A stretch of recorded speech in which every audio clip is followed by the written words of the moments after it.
그래서 다음은 이제 어플리케이션, 어떤 식으로 MGS가 어플리케이션이 되는지에 대해서 이제 설명을 드릴 거고요. 다음 이제 정현수 연구원이 먼저 첫 번째 파트에 이시퀀싱과 RNA-seq에 대해서 잠깐 설명을 하고 쉬는 시간 갖도록 하겠습니다.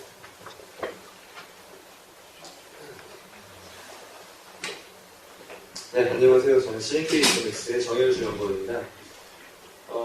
지금까지 NGS에 대한 전반적인 설명을 들어보셨는데, 저는 그렇다면 이제 NGS를 이용해서 어떤 분석을 할 수 있는지 간단하게 설명드리겠습니다.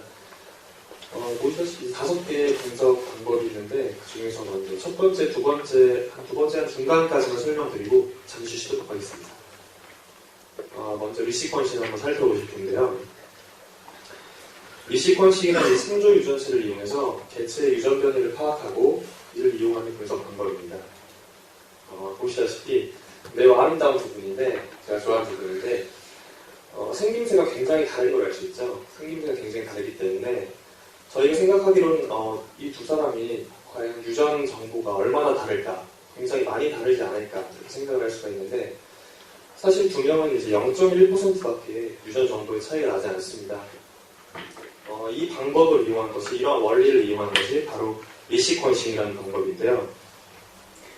먼저 개체가 가지고 있는 창조 유전체 서열을 알고 있다면 분석하고 싶은 개체에 대한 유전 정보를 NGS 장치를 이용해가지고 단편적인 염기 서열 정보를 얻게 됩니다. 그래서 이미 알고 있는 창조 유전체에 이렇게 정렬을 시키게 되면 분석하고 싶은 개체가 가지고 있는 개체 특이적인 유전 정보를 알 수 있게 되는 것입니다. 그것을 이용해서 창조 유전체를 다시 한번 이용해서 시퀀싱을 한다 라고 해서 이제 리시퀀싱이라는 표현을 쓰게 됐습니다. 리시퀀싱을 이용해서 개체가 가지고 있는 변이를 파악하는 방법은 이제 이런 식으로 개체의 변이가 파악이 되는데요.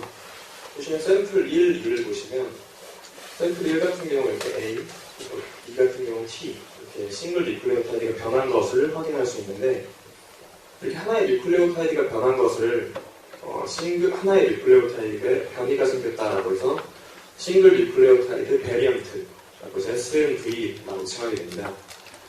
그런데 이 SNV가 기존에 알려져 있는 변이이거나 혹은 집단 내에서 1% 이상의 변이를 보일 경우 이제 폴리모피즘이라고 해서 SNP라고 여러분이 잘 아는 SNP라고 하죠.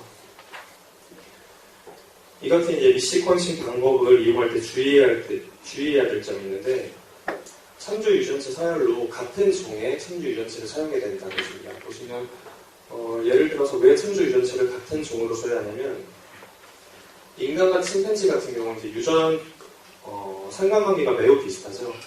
유형관계가 비슷한데, 사람의 염색체 개수와 침팬지의 염색체 개수는 염색체 수도 다를 뿐더러 염색체 구조 자체가 완전히 다르기 때문에 서로를 창조 유전체로 사용할 수가 없게 됩니다. 그리고 또 하나의 예로는 위생물 같은 경우 같은 종이라도 여러 개의 스트레인이 있기 때문에 스트레인끼리 호리젠탈 진 트랜스퍼 같은 이제 유전체의 정보 이동이 있기 때문에 서로를 창조 유전체로 쓰기보다는 차라리 염색체 정보를 창조 유전체를 사용하지 않고 완전히 재구성하자라고 해서 이제 뒤에서 배우시겠지만 드노버 어셈블리를 이용하게 됩니다. 그렇다면 리시퀀싱 과정을 전체적으로 짧게 요약해서 설명을 드릴 그림인데요. 먼저 조직 샘플로부터 DNA를 추출하게 되고, 추출된 DNA를 차세대 염기서열 분석 장치를 이용해서 절편 정보를 얻게 됩니다.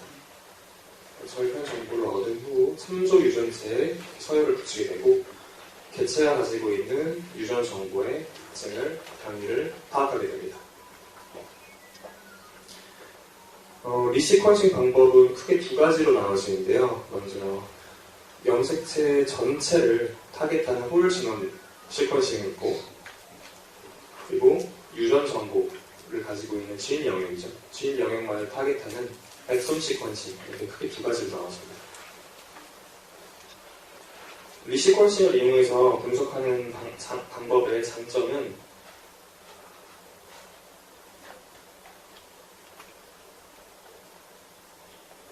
기존에 사용되던 SNP 칩 같은 경우 이미 알려져 있는 SNP 같은 이제 개체 변이가 이미 알려져 있어야 되는데 그 시퀀싱 같은 경우는 이제 미리 알려져 있는 변이만을 탐색하는 것이 아니라 개체가 가지고 있는 뮤테이션 단위의 변이까지도 파악할 수 있기 때문에 훨씬 더 장점을 갖고 있다고 할 수 있습니다.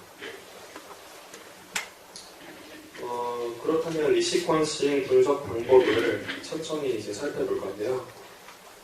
먼저 분석 방법을 살펴보기 전에 FASTQ 파일 포맷에 대한 이해가 필요합니다.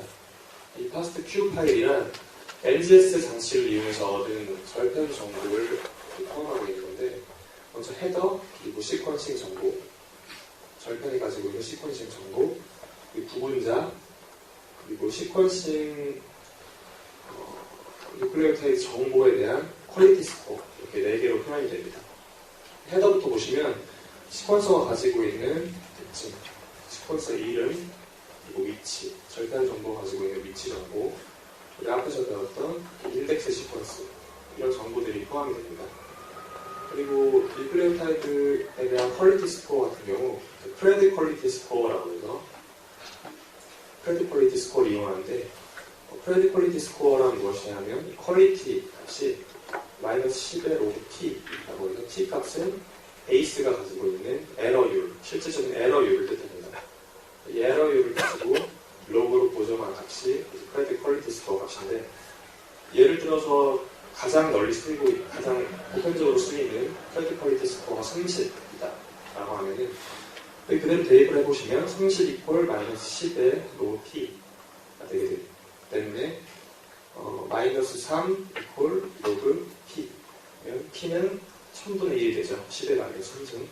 그렇기 때문에 에러율이 보통 0.1%다 라고 이렇게 말씀을 드릴 수 있겠습니다.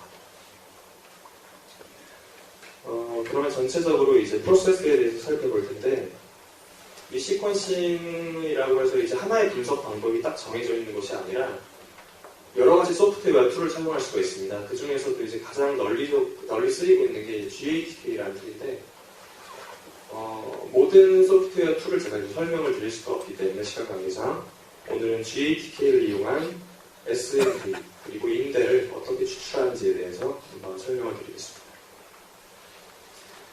보시면 가장 먼저 해야 될 게 로우 데이터에 대한 퀄리티 컨트롤이 필요한데, 로우 데이터란 시퀀서로부터 생산된 그 아까 앞에서 보셨듯이 절편 정보를 로우 데이터라고 합니다.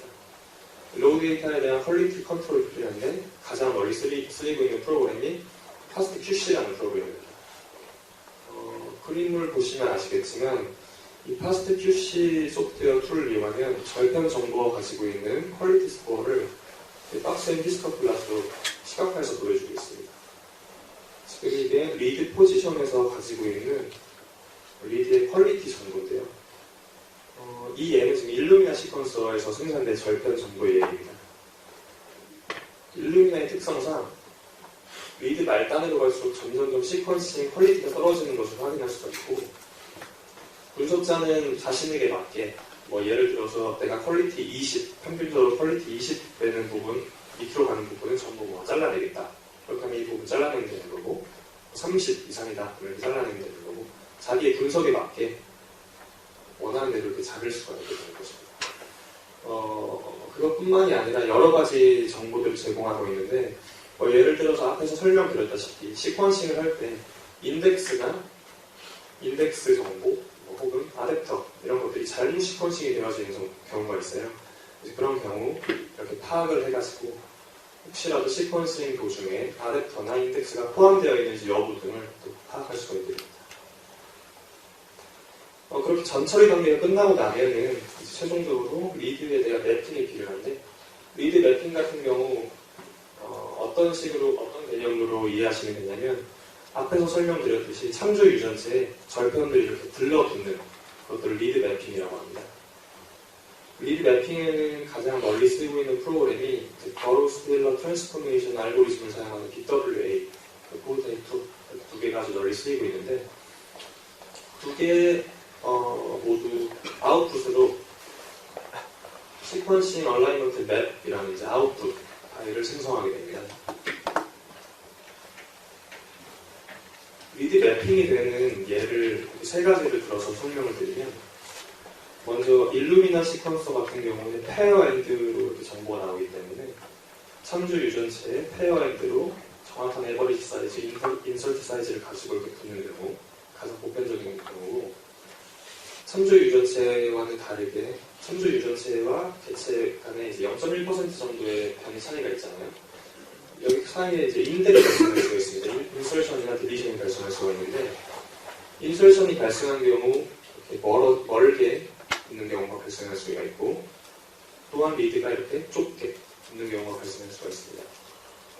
또한 이제 완전히 구조적인 변이가 생겨서 한쪽 경우 아예 붙지 않는 싱글톤으로 붙는 경우가 있는데, 이렇게 세 가지 붙는 것을 잘 확인을 하고, 내가 만약에 구조 변이를 파악하고 싶다, 그러면 싱글톤까지도 허용을 해야 되는 거고, 스트레이트하게 변이만을 딱 탐색하겠다라고 하면은 그 에버리지로 딱 붙는 것만을 분석할 때 사용해야 됩니다.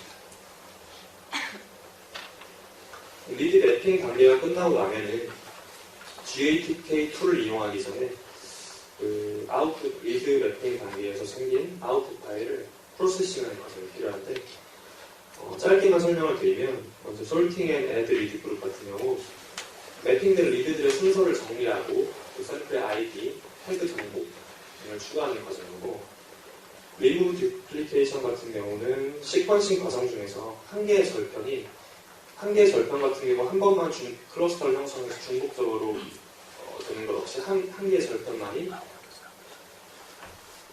시퀀싱 돼서 생성이 돼야 되는데, 이런 것들이 여러 개 중복돼서 만들어질 수가 있어요.